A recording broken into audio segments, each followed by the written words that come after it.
रवि लामिछानेले जे भनेको कुरा थियो ऊ पुग्यो ठ्याक्कै अहिले।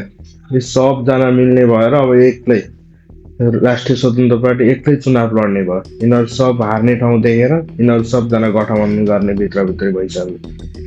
राप्रपा पनि भएछ, एमालेसित यता तारा त भइहाल्यो।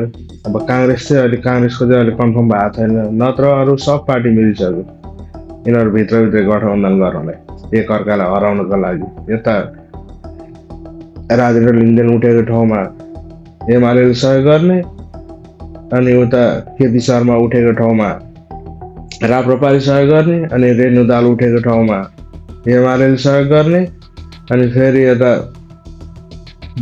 उसमा प्रचण्ड उठेको ठाउँमा एमालेले सहयोग गर्ने, अनि उता के हो विष्णु पौडेल को यिनीहरू सब उठेको ठाउँमा अहिले चेन्ज गरिरहेछन्। यिनीहरू भित्रभित्र खेल चलिरहेको छ यिनीहरूको यसपालि।